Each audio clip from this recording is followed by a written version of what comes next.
Good morning to all of you. आज जो है क्लास इन्वायरमेंटल साइंस का है और आज जो है हम लोग डिस्कस करेंगे एयर पोल्यूशन के बारे में। पिछले क्लास में हम लोग ने वाटर पोल्यूशन के बारे में डिस्कस किया था और वाटर पोल्यूशन के क्या होता है वाटर पोल्यूशन का इफेक्ट, वाटर पोल्यूशन का प्रिवेंशन, सब चीज़ के बारे में हम लोग वाटर पोल्यूशन टोटली हम लोग डिस्कस कर लिए थे। तो आज जो है लेक्चर नंबर 4 है एयर पोल्यूशन, नए टॉपिक के साथ ये स्टार्ट होगा। तो हम लोग आज जान लेते हैं कि एयर पोल्यूशन क्यों होता है। ठीक है, एयर पोल्यूशन का प्रभाव क्या है। ठीक, इसके बारे में आज हम लोग डिस्कस करेंगे। तो चलिए स्टार्ट करते हैं। वायु प्रदूषण, एयर पोल्यूशन। तो जैसा कि ये इमेज शो कर रहा है कि एयर पोल्यूशन में आप देख सक रहे हैं कि यहाँ पे इंडस्ट्रीज है, ठीक है, और कुछ व्हीकल हैं, ठीक है, वाहन हैं जिससे धुआं निकल रहा है, इंडस्ट्रियों से धुआं निकल रहा है, चिमनियों से। तो ये सब क्या है, ये सब जो है एयर पोल्यूटेंट्स हैं। ठीक, ये धुआं, ये जो भी गैसेस हैं विभिन्न प्रकार के, ये सब एयर में सस्पेंडेड हो जाते हैं, एयर में मिश्रित हो जाते हैं और जा करके एयर पोल्यूशन काज करते हैं। तो सबसे पहले हम लोग समझ लेते हैं कि एयर का क्या महत्व है। भाई देखो, हम लोग रेस्पायरेशन में एयर, हवा ही अपने सांस में लेते हैं, इनहेल करते हैं, ठीक है।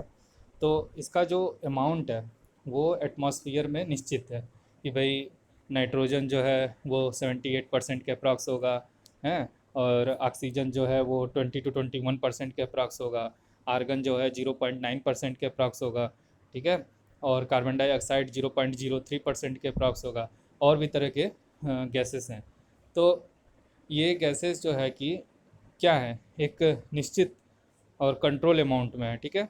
अगर इसमें कुछ भी ऐसा हो, कुछ भी ऐसा चेंजेज हो जो कि इस गैस का कंसंट्रेशन बढ़ जाए, ठीक है, तो उससे क्या हो जाएगा, गैस का कंसंट्रेशन बढ़ेगा तो ऑब्वियस है कि किसी और दूसरे गैस पे उसका इफेक्ट पड़ेगा। सपोज दैट अगर कार्बन डाइऑक्साइड ज़्यादा होगा तो ऑक्सीजन क्या होगा, कम होगा, क्योंकि जो एयर में जो गैसेस हैं वो तो निश्चित होने चाहिए। तो अगर कार्बन डाइऑक्साइड का अमाउंट बढ़ा रहे हैं तो उससे ऑक्सीजन का अमाउंट घटेगा, ठीक है, या फिर ऑक्सीजन ही बहुत ज़्यादा कर दे रहे हैं तो कार्बन डाइऑक्साइड घटेगा। ठीक, तो सब एकदम कंट्रोल वे में होना चाहिए। लेकिन अगर कुछ ऐसा हो जिससे कि ये गैसेस, जो गैसेस का मिश्रण है, ये क्या हो, अनकंट्रोल हो, ठीक है, या तो कार्बन डाइऑक्साइड का इमिशन बहुत ज़्यादा हो रहा हो, तो क्या हो जाएगा, उससे एयर पोल्यूशन होगा, ठीक है। तो हम लोग एयर पोल्यूशन के बारे में देख सकते हैं कि addition of air pollutants into atmosphere. भाई देखो, किसी भी प्रकार का पोल्यूटेंट्स, ठीक है, किसी भी प्रकार का पोल्यूटेंट, एयर पोल्यूटेंट अगर एयर में ऐड हो रहा हो तो वो क्या कहलाएगा, एयर पोल्यूशन होगा। वो क्या कहलाएगा, एयर पोल्यूशन कहलाएगा। फिर से देख लेते हैं, किसी भी प्रकार का पोल्यूटेंट अगर एयर में ऐड हो रहा है तो उससे क्या होगा, एयर पोल्यूशन होगा। भाई देखो, हर एयर का, हम अभी बताए हैं कि हर एयर का, अरे एयर में हर गैसेस का जो अमाउंट है वो निश्चित है। अगर उसमें कुछ भी बढ़ोतरी हो रही है तो उससे क्या होगा, एयर पोल्यूशन कॉज होगा, ठीक है। तो एयर पोल्यूशन क्या हो सकते हैं, एयर पोल्यूशन जो एयर पोल्यूटेंट क्या हो सकते हैं, एयर पोल्यूटेंट जो है वो 3 प्रकार के हो सकते हैं, जैसे पर्टिकुलेट मैटर, गैसेस और वेपर, ठीक है। पर्टिकुलेट मैटर क्या होता है, पर देखो भाई, पर्टिकुलेट मैटर अभी हम लोग इसके बारे में और भी डिस्कस करेंगे, लेकिन अभी थोड़ा सा यहाँ पे समरी ले लेते हैं कि पर्टिकुलेट मैटर मतलब एयर में सॉलिड या लिक्विड, ठीक है, सॉलिड या लिक्विड किसी भी प्रकार का पार्टिकल हो, ठीक है, वो ऑर्गेनिक हो या इनऑर्गेनिक हो, ठीक है, सॉलिड हो या लिक्विड हो, ऑर्गेनिक हो या इनऑर्गेनिक हो, इस प्रकार का जो मिश्रण है जब एयर में मिल जाए या सस्पेंडेड हो जाए तो इसको क्या बोलेंगे, पार्टिकुलेट मैटर। फिर से देख लेते हैं कि पार्टिकुलेट मैटर किसको कहते हैं, कोई भी सॉलिड मैटर या फिर लिक्विड मैटर, ठीक है, अगर वो ऑर्गेनिक फॉर्म में हो या फिर इनऑर्गेनिक फॉर्म में हो, अगर इसका अमाउंट एयर में ऐड हो रहा है तो सॉलिड या लिक्विड मैटर एयर में अगर ऐड हो रहा है तो इसको बोलते हैं पार्टिकुलेट मैटर, ठीक है। दूसरा क्या है, गैसेस। गैसेस आप समझ ही रहे हैं कि भाई हर गैस क्या है, नाइट्रोजन है, ऑक्सीजन है, कार्बन डाइऑक्साइड है, क्लोरीन है, ब्रोमीन है, ये सब क्या है, ये सब निश्चित अमाउंट में यहाँ वायु में प्रेजेंट है। लेकिन अगर इसका अमाउंट ज़्यादा हो रहा है तो वो क्या कहला जाएगा, पॉल्यूटेंट कहलाएगा। क्या कहलाएगा, पॉल्यूटेंट कहलाएगा। इसी तरीके से वेपर, जैसे अगर वेपर की मात्रा वायु में सामान्य है तो फिर ठीक है, नहीं तो अगर यही वेपर जो वाटर ड्रॉपलेट हैं वो बहुत ज़्यादा हो जाते हैं तो उससे क्या हो जाएगा, जो भी पार्टिकुलेट मैटर है वो ये जो वेपर है उसको क्या कर लेंगे, एब्जॉर्ब कर लेंगे, और जो कि एयर पोल्यूशन को कॉज करेंगे। ठीक है भाई। देखो नेक्स्ट क्या कह रहा है कि air pollution effects, air pollution का किस पे इफेक्ट पड़ेगा। भाई देखो एयर पोल्यूशन का इफेक्ट तो बहुत है। ठीक है, पेड़ पौधों के ऊपर भी है, ह्यूमन के भी ऊपर है, ठीक है, जानवरों के ऊपर भी है। ठीक है, तो सबसे तो ज़्यादा खतरा किसके ऊपर है, एयर पोल्यूशन का, ह्यूमन के ऊपर। ठीक, ह्यूमन के ऊपर इसका खतरा ज़्यादा है। फिर इसका प्रभाव जानवरों के ऊपर भी है। भाई वायु प्रदूषण बढ़ेगा तो जानवर भी इफेक्ट होंगे, वायु प्रदूषण अगर बढ़ेगा तो ह्यूमन भी इफेक्ट होगा, और वायु प्रदूषण अगर बढ़ेगा तो वेजिटेशन, भाई पेड़ पौधे भी अफेक्ट होंगे। ठीक है, अब देखो जो एयर पोल्यूशन है वो दो प्रकार का होता है, एक नेचुरल एयर पोल्यूशन और एक मैन मेड एयर पोल्यूशन।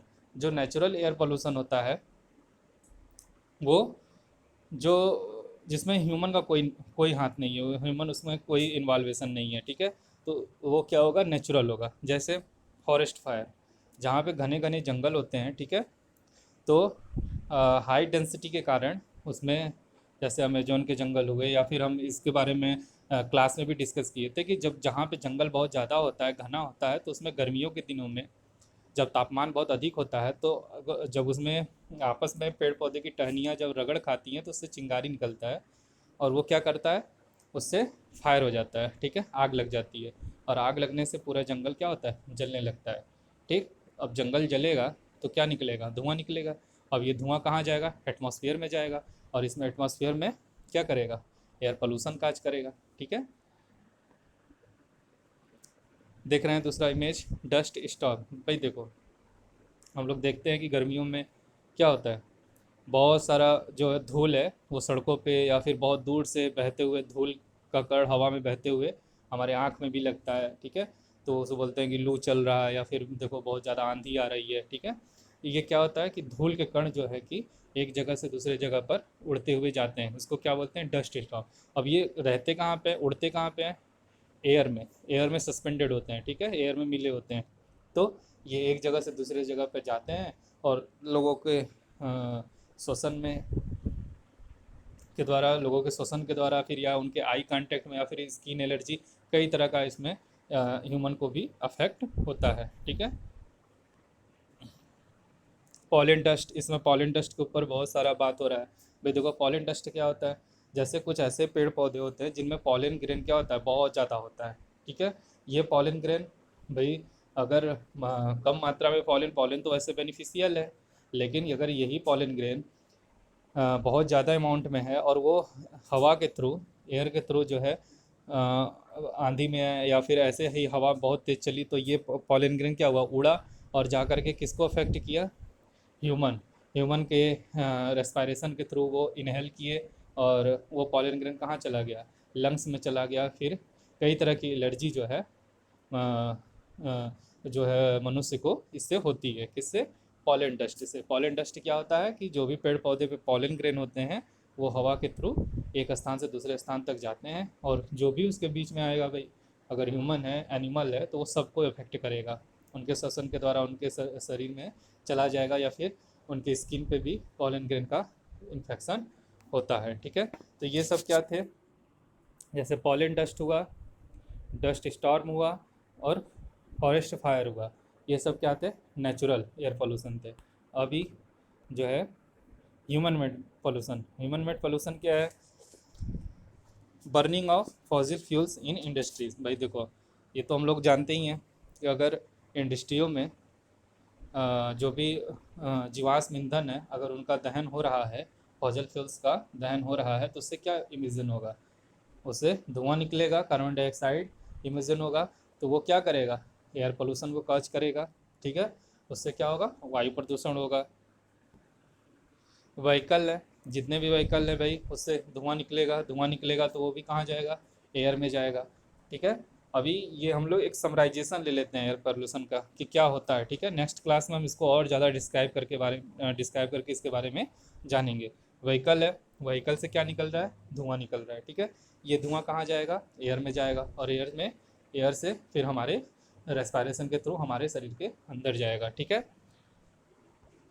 और क्या है, गैसियस इरोजन फ्रॉम इंडस्ट्रीज, अभी इसके बारे में डिस्कस किए थे कि भाई देखो जो भी इंडस्ट्रीज़ हैं, अगर उनकी चिमनियों से धुआं निकल रहा है तो वो भी कहाँ जा रहा है, वो भी जो है एयर में ही जा रहा है, एटमॉस्फेयर में ही जा रहा है, जो कि अफेक्टफुल है ह्यूमन के लिए भी, एनिमल के लिए भी, वेजिटेशन में हर तरह का जो है कि ये एयर पोल्यूशन जो है हार्मफुल है। फिर माइनिंग प्रोसेसिंग, जहाँ पे भाई खदानें हैं, ठीक है, कोयले की खदानें हैं या फिर किसी भी तरह का माइनिंग इंडस्ट्रीज है, तो वहाँ पे क्या हो रहा है, वहाँ से भी धुआं निकल रहा है, वहाँ से भी डस्ट निकल रहा है। ठीक है, और ये धुआं या ये डस्ट क्या करते हैं, जैसे कोयले खदानें हैं तो वहाँ से भी डस्ट जो है निकल रहा है। ठीक है, और भी जो है खदान है, किसी भी तरह का अभ्रक का खदान है या फिर जो भी हम लोग मिनरल्स का खदान जो भी वहाँ से हो रहा है, खदान में निकल रहा है, तो वो क्या होता है, उससे भी हम लोग को अफेक्ट, वहाँ पे हमको भी जो है इफेक्ट, हार्मफुल इफेक्ट मिलेगा। ठीक है, फिर स्टोन क्रशिंग, जहाँ पे पत्थरों को पीसा जा रहा है, ठीक है, स्टोन क्रशिंग हो रहा है, तो ये भी क्या है, इससे भी एयर पोल्यूशन काज होगा भाई। एयर स्टोन क्रशिंग है तो स्टोन क्रशिंग होगा तो उससे भी क्या निकलेंगे, धूल के कण निकलेंगे, ये धूल के कण कहाँ जाएंगे, एटमॉस्फेयर में जाएंगे, और ये एटमॉस्फेयर से फिर हमारे रेस्पिरेशन के थ्रू हमारी सांसों में आएंगे, और वो हम हमारे लंग्स को, हमारे रेस्पिरेटरी सिस्टम को क्या करेंगे, अफेक्ट करेंगे। ठीक है, तो ये सारी चीज़ें जो है एयर पोल्यूशन का था कि एयर पोल्यूशन में दो तरीके की एयर पोल्यूशन होते हैं, नेचुरल और मैन मेड। ठीक है, नेचुरल में भी हम लोग डिस्कस कर लिए और मैन मेड में भी डिस्कस कर लिए। ठीक है, तो ये एयर पोल्यूशन का एक तो समराइजेशन था। ठीक है, इंट्रोडक्शन टाइप अगर आप समझ सकते तो अभी नेक्स्ट क्लास में हम लोग इसके ऊपर और ज़्यादा डिस्कस करेंगे। ठीक है, कि इसको हम लोग कैसे बच सकते हैं, क्या उपाय है कि इसको हम लोग कम कर सकते हैं। ठीक, और दिल्ली में इसका जो है कि बहुत ही ज़्यादा हम लोग देखते हैं कि एयर पोल्यूशन से जो हम लोग जो हरियाणा पंजाब के लोग पराली जलाते हैं, उससे जो निकलता है ब्लैक कलर का। ठीक है, वो हम क्लास में भी इसके बारे में डिस्कस किए थे, वो जो है दिल्ली को वहाँ पे, वहाँ का जो है एटमॉस्फेयर इतना ज़्यादा डेंस हो जा रहा है कि वहाँ पे सांस लेने में भी बहुत ज़्यादा दिक्कत हो रही है। सारी बातों पर हम लोग नेक्स्ट क्लास पे डिस्कस करेंगे। अभी ये लेक्चर एयर पोल्यूशन का 2-3 लेक्चर का होगा। ठीक है, तो नेक्स्ट क्लास में मिलते हैं, एयर पोल्यूशन के बारे में फिर से जानेंगे। ठीक है, आई होप मेरा ये लेक्चर आप लोग को समझ में आया होगा। तो छोटा सा समराइजेशन था, अभी हम लोग नेक्स्ट क्लास में इसको अच्छे से समझेंगे।